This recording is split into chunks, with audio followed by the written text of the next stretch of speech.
We ask it all in the name of your Son, our Lord Jesus. And all the people said, amen. And as you're being seated, welcome Will Barlow. Thank you, Mark. Well, I want to start by thanking Mark and Dan for the opportunity to speak to you this morning. And for those that know me well, I'm a former math teacher, and so I like to be interactive when I can be. So we'll start this morning with a question. I have it on the slides here. And I want some feedback here. What words or what phrases do you associate with the idea of Jesus dying on the cross for us? Wounded for our transgressions. Yep. Sacrifice, yeah. Salvation, yeah. Redemption. Love. Is that what I heard? Love? Our Savior, yeah. So these are positive ideas, right? These are positive concepts that we think about generally. This morning, we're going to be talking about the power and wisdom of the cross, and we're going to be walking through a section in 1 Corinthians chapter 1, and you can turn there if you have a Bible. In 1 Corinthians 1, the Apostle Paul goes through a section where he talks about the cross. He talks about what happened, how Jesus gave himself for us. And it's interesting for us to consider this section because as modern Western Christians, first of all, it's automatic that Christ was crucified. We all believe that Christ was crucified, that he died for us, that it gave us salvation, that it was an act of love, the things that we just talked about, that we've just mentioned. And so many aspects of the gospel, they're not foreign to us, right? We believe them. We've lived them. We've seen them. We've become quite comfortable with them. And so in this passage we're going to look at this morning, 1 Corinthians 1, Paul was describing what ministering the gospel looked like in an environment of the first century among both Jews and Gentiles. And in particular, it appears that the Corinthian people, like many in the Hellenized world at that time, they were enamored with wisdom, with man's wisdom, with what they could reason out with their own heads. And my question to you for them is, what kind of eloquent wisdom is found in a crucified king? That's one of the questions that Paul is going to ask us this morning. Now, the Jews, on the other hand, we might think would be a more receptive audience. They were waiting for the Messiah, right? And surely the idea that the Messiah would come and would die for us and would usher in this new age that had been prophesied about in their scriptures, in the Jewish scriptures, that would be something that would be appealing to them, right? We would think that maybe as modern Western Christians, but it turns out, as we'll see in this passage, that that's not really the case. Now, there was a tradition, some scholars believe that there were multiple possible types of messiahs. There was a Messiah ben David and a Messiah ben Joseph, and that one would come under certain circumstances and one would come under other circumstances possibly, or that the two would come at different times. There were some different theories about this. But I think we can see from the Bible, through the gospel accounts, that most Jews at this time thought that the Messiah would come in and rescue Israel from Rome. He would come in, be a military leader, help drive out the Romans, and help restore Israel as a world power. So here we are in 1 Corinthians 1. And I want to say before we get too far that I got a lot of help from my good friend Gordon Fee through this commentary. If you can go to the next slide. This commentary right here was very helpful. So this is not all me just sorting all this stuff out. I had help. Next slide, please. So here we are in 1 Corinthians chapter 1, and in verse 18, the Apostle Paul starts this section by saying, "For the word of the cross is folly to those who are perishing, but to us who are being saved, it is the power of God." And we didn't go to verse 17, but if you read the end of verse 17, it talks about words of eloquent wisdom. And here Paul is contrasting those words of eloquent wisdom with the word of the cross.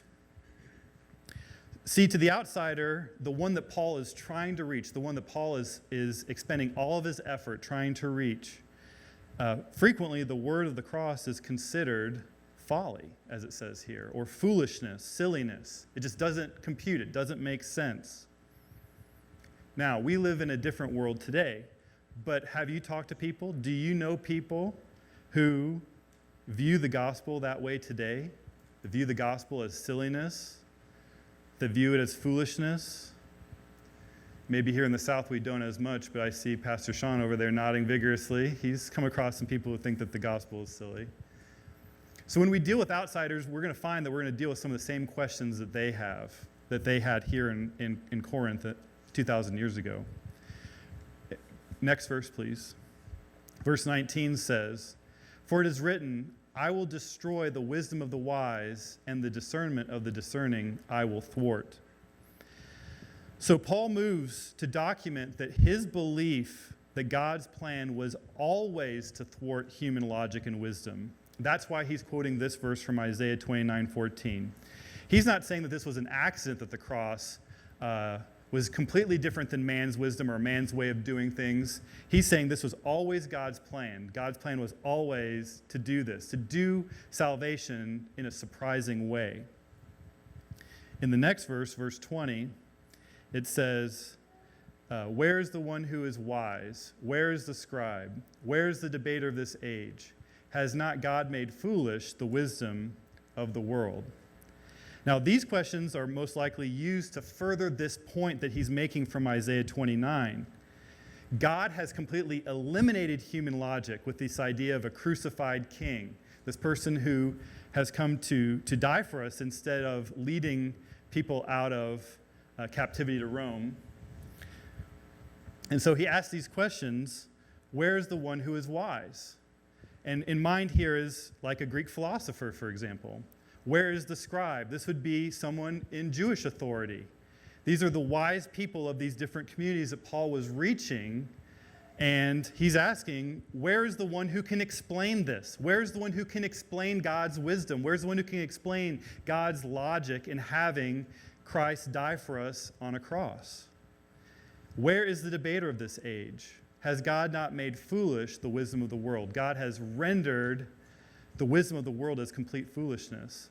If we were to dream up the plan of salvation, we would have dreamt it up a different way than how God did it. We would have come up with a way that would have made more sense to the Greeks, would have made more sense to the Jews. We would have found a way to make it make more sense to everyone so it'd be more palatable. But that's not how God worked. He worked in the cross. We can go to the next slide. Do we know anyone who's a philosopher of this age? Thanks, Dale. All right, next slide, 1 Corinthians 1:21. Dale's not the one that he's talking to here in the passage, just to be clear. Dale understands the cross. 1 Corinthians 1:21. "For since in the wisdom of God, the world did not know God through wisdom, it pleased God through the folly of what we preach to save those who believe." So here Paul says, the world did not know God through wisdom. The world couldn't figure out God through wisdom. And we see this throughout all of history. All the different systems of belief that people have set up through the years, like think about the Greek pantheon, for example. For those of you that know much about Greek philosophy and the Greek pantheon, are those beings gods, or are they reflections of our own strengths and weaknesses as humans? They're just human characters being portrayed on a grander scale. That's what it would have looked like if we had devised all these plans, if we had devised this plan of salvation. We were not going to figure out God through wisdom. What it took for us, how we find out about God, is it takes God reaching out to people, teaching people, those people believing, and then those people reaching other people who will also believe. That's how it works with God. How did we learn about God? How did we hear about the gospel? It says, faith cometh by hearing, and hearing by the word of Christ, right? So that's what we had to do too. We had to hear the message, then we had to believe it. Someone else had to explain it to us. We weren't going to figure it out on our own. That's what we're seeing here. It's not going to come through human wisdom. in the next verse, 1 Corinthians 1:22, it says, "For Jews demand signs and Greeks seek wisdom." Now, at the onset, this seems like one of the simplest verses in this section, and in some ways, I guess it is. But there's a lot hidden underneath the surface here, because this verse is talking about our expectations about God.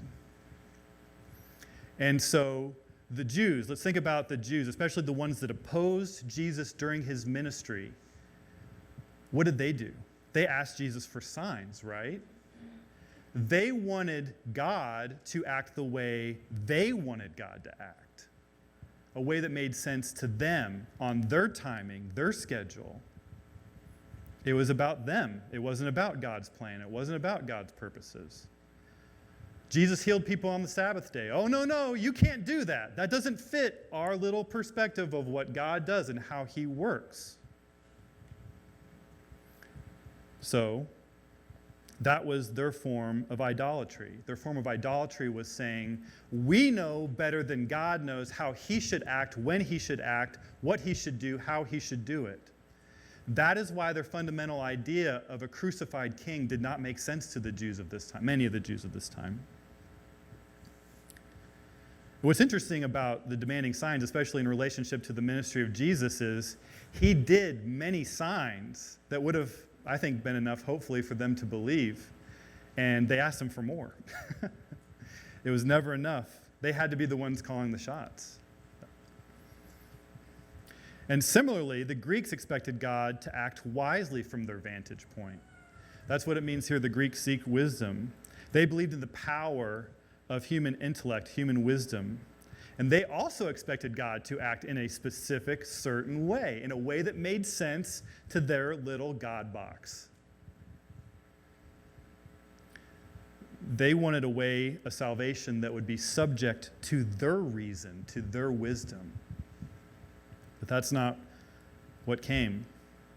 Verse 23 says, "But we preach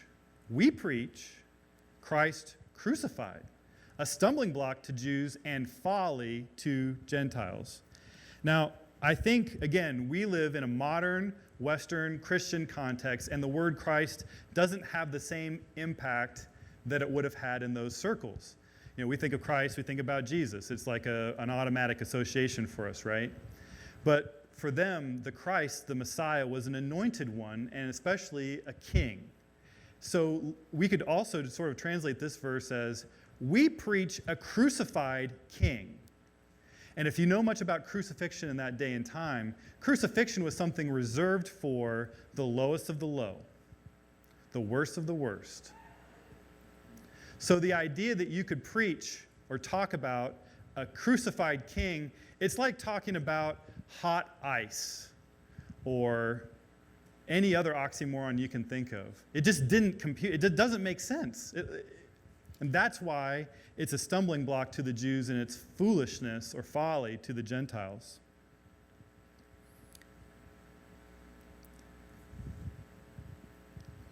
One commentary I read said that the way that you could translate that word folly is madness.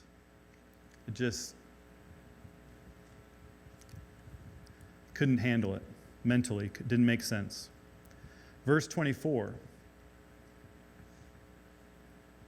"But to those who are called, both Jews and Greeks, Christ, the power of God and the wisdom of God." So at this point, Paul invites us to look not at man's perspective. We've been looking at man's perspective this whole time. Now we're going to shift to God's perspective. From man's perspective, we've seen a crucified king. It's a stumbling block. It's a reason to not believe in God. But from God's perspective, Christ, our Lord, exemplified the power and the wisdom of God in its fullness. And therefore, as believers in God and in the Messiah, we're the ones who are called here in this verse. Christ is the power and wisdom of God. Completely different story, isn't it? Completely different group of people, completely different perspective. In the next verse, we can sum all this up in 1 Corinthians 1:25. It says, "For the foolishness of God is wiser than men, and the weakness of God is stronger than men. So we have to ask ourselves, is God stronger than men? Yeah, absolutely. Is God wiser than men? He's so much stronger than men that his weakness is stronger than the strongest strength that men can have. He's so smart, he's so wise, that his foolishness is wiser than the wisdom of men. Next slide, please. I'm going to ask you now, can you think of examples where God works something surprising? I'm thinking biblical accounts at this point. Maybe you've had experiences in your life where something came surprising from something that looked foolish or weak. But can you think of biblical examples where God did this, where he worked something out that from the outside we'd be like, that has zero chance of success. There's no way that's going to work. Can you think of any examples? David and Goliath is a great one. We're going to talk about that one, actually. Lazarus, yeah. Sending Moses to Pharaoh, absolutely. Mm-hmm. Joseph, we're going to talk about Joseph. Yep, that's a great one. Yes, absolutely. 300 men. Yes, calling someone who persecuted the church to lead the church. It's pretty surprising. We can go to the next slide. Here are the 5 examples I came up with real quick. And you have Moses, for example. He led the people of Israel to a place where in front of them was water, behind them was an enemy army. There was, like if you look at a map, there's lots of other ways to go that don't lead you to the water there. Anyway, he got led to the water, and then there was a red or reed sea crossing, depending on which translation you like. What about Naaman washing in the Jordan River, rather than going to the rivers in his home country that he said were many times more purified? And, interestingly enough, he was prompted to go to the prophet Elisha by a servant girl. He listened to a servant girl to even go to the prophet in the first place. And if you know much about servant girls in ancient time, I'm going to tell you, they didn't have a lot of political capital. Okay? They weren't considered from the outside that important, but Naaman listened to her and he went to the prophet. What about Joshua and the children of Israel circling the city of Jericho 7 times and then shouting on the last time and the walls coming down? Is that surprising? Does that look like God's wisdom, God's strength, not human wisdom, human strength? You would think they'd have to come up with all these crazy war machines to get over the wall or break things down or something, right? That's not how God did it. I like to think that that was physics at work, personally. I'm a former physics major, and I like to think that the audio, the harmonics, has a resonance, and the resonance is what broke down the walls, but I can't prove that. We'd have to find those walls and subject it to strict scientific testing to prove that, but however it happened, they circled the city 7 times and the walls came down. Pastor Mark mentioned this, but Gideon defeating a much larger army with 300 men. How about this last one? Esther becoming elevated to queen. She uses her position to expose the plot of Haman. And again, women's roles in the ancient East, it's not like that was an easy choice. And if you read the book of Esther, you realize that she puts her life on the line just to see her husband, the king, to ask him for an audience. It's surprising that God worked out the salvation of the Jews in that moment through a woman. It's just surprising. We can go to the next slide. I'd like to look at 2 primary examples of how God has done this, and we're going to look at the examples of Joseph and David and Goliath. And just to briefly summarize the story of Joseph, for those who aren't as familiar with it, Joseph was a young man. He was a young man who had big dreams. He had these dreams, and he told his brothers about it, and maybe he shouldn't have, I don't know. But anyway, it leads to him getting sold into slavery by his own brothers. So he ends up in the country of Egypt, which at the time was one of the largest empires in the world. And he is now an outsider and a slave. He gets sold to a man named Potiphar. And God blesses him and raises him up in Potiphar's house to the point where he becomes a very high steward. And he's very well respected, which is surprising in and of itself. And then Potiphar's wife decides that she wants him to steward her as well. And that doesn't turn out well for Joseph because he does the godly thing. He refuses, and then what happens? He gets put in jail because she gets mad, she falsely accuses him, he goes to jail. So now you have a man who is a foreigner, he's a slave, now he's a criminal. And he's still faithful, God still prospers him. He ends up stewarding a lot of the prison work. He ends up meeting the chief baker and the chief butler who get thrown into prison. They both have dreams. He interprets their dreams through the power of God. One of them has good news, one of them has bad news. The one that has good news gets restored to his former place. He begs that man, please, when you get back to your former place, tell your bosses about me, let me out of this prison. I don't belong here. I was wrongly imprisoned. And so Pharaoh then, the man forgets for 2 years. Joseph's still in prison. Pharaoh has a dream, and no one can interpret it. So where do we get with man's wisdom? Nowhere. With this dream, no one can get anywhere. And in Genesis 41, verse 15, it says, "And Pharaoh said to Joseph, I have had a dream, and there is no one who can interpret it. I have heard it said of you that when you hear a dream, you can't interpret it." So Pharaoh says to Joseph, I've gone to all my wise men. Their wisdom won't cut it. I've heard you're wiser than them. I've heard your wisdom can handle it. This is an important moment for Joseph. And Joseph answered Pharaoh, and it says, it is not in me. God will give Pharaoh a favorable answer. This Pharaoh didn't know God. Joseph had a great opportunity here. Joseph could have said, yep, I'm the smartest guy in the kingdom. I've just been languishing in this prison. All you have to do is let me free, and all your problems will go away. That's not what he says. He says, it is not in me. God will give Pharaoh a favorable answer. So they go through the process of talking through the dream, and Joseph gives some recommendations. And on the next slide, we see some of the summation verses closer to the end of the record. In verse 38, it says, "And Pharaoh said to his servants, can we find a man like this in whom is the Spirit of God?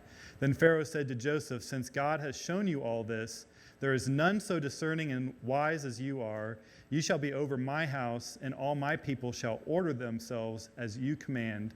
Only as regards the throne will I be greater than you."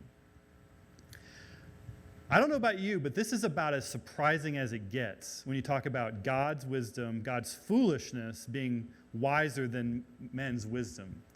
Here we have a young man who was a foreigner, he was a slave, and he was a criminal. He was a foreign criminal slave. And he gets elevated to being second in command of one of the largest empires in the world. If that's not surprising, if that's not God's wisdom being played out on a grand stage, God's foolishness, who would think, think about it. Who would think that if I were a king, okay, let's modernize this for a second. Imagine you're the president of the United States, so you've got to pick a new vice president. I don't know why. You got to pick a new vice president. First of all, could you pick a foreigner to be vice president in our laws? No. Would you pick someone who was a slave to be your vice president? Would you pick someone who was a felon to be your vice president? Joseph ticked all three of those boxes. It's like the worst possible person you could think of on paper to be the second in command of a country like that. And yet that's how God set him up. God set him up to get sold into slavery and end up in another country so that he could redeem his people. It's unbelievable. God's wisdom, his foolishness it doesn't compute with us. If you go to the next slide, the next example I'd like to talk about is David and Goliath. And briefly here, I put the verse up, but we don't have to go through this. But in 1 Samuel 8, it talks about one of the most important moments in Israel's history. They decide that they've been different from other countries. They haven't had a king. They've had God as their king this whole time. And now they want their own king. So they ask Samuel, and Samuel says, okay, after God tells him to. So in 1 Samuel 9, next slide, there was a man named Saul who was a handsome young man. And it says here, there was not a man among the people of Israel more handsome than he. From his shoulders upward, he was taller than any of the people.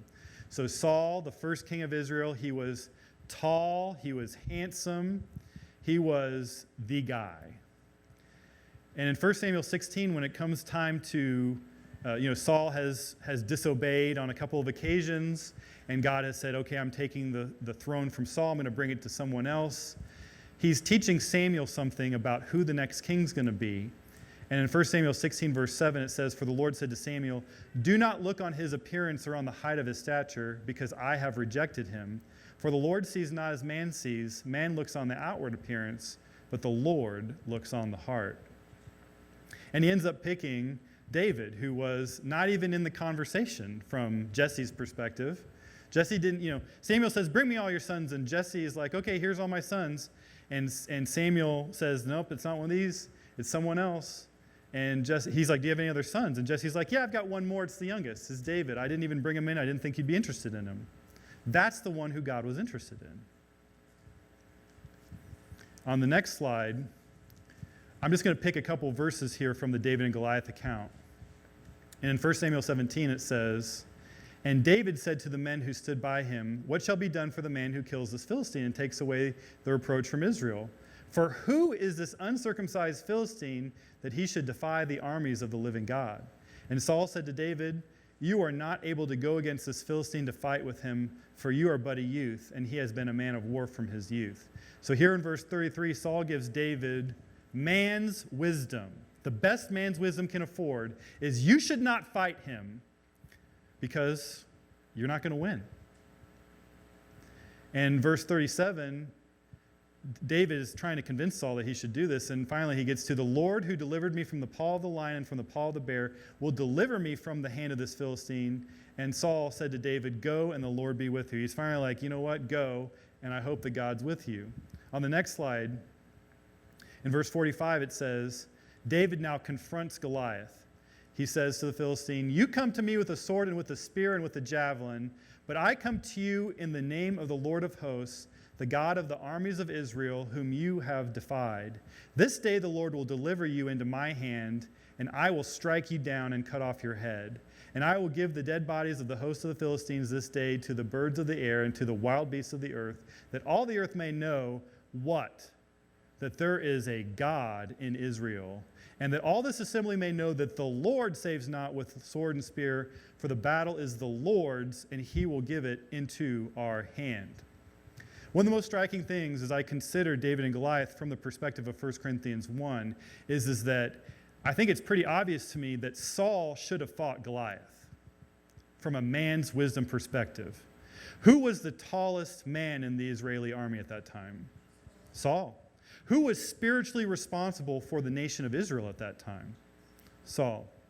Who should have been in position to fight Goliath then? Saul. Who fought Goliath? A little boy with no armor, a slingshot. I mean, are you kidding me? This is the weakness of God, being stronger than the strength of men. If we go to the next slide. So how surprising then was the moment of the cross?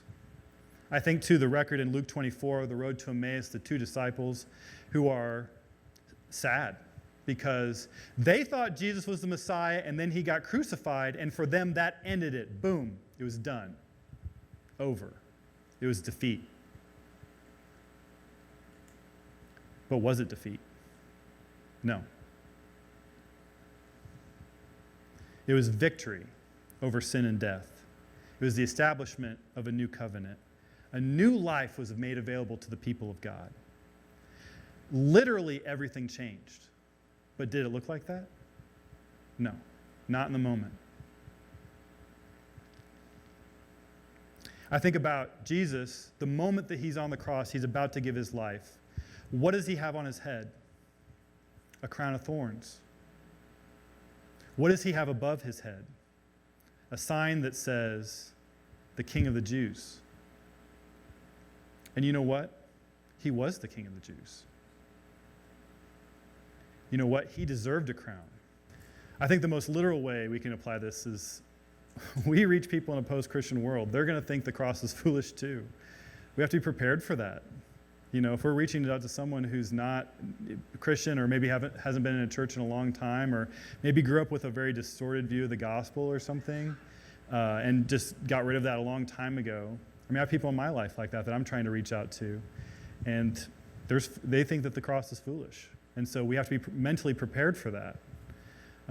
But then a lot of the things that you said or things that have already been said, I'll just point out this number 5, that sometimes the hidden strength that looks like foolishness or the hidden wisdom that looks like foolishness or the hidden strength that looks like weakness is in some of our Christian character. It's in things like unconditional love. Well, why do you love that person? Why did you forgive that person? Why did you have grace on that person? Oh, it's just who I am as a Christian. That can get the attention of others too, these little things. Like we talked about how God worked in small groups of people throughout history. He can work in the small, what we consider the small workings of the Spirit in our own lives in powerful ways. So that's what I had this morning. Thank you very much. It was an honor to be here with you.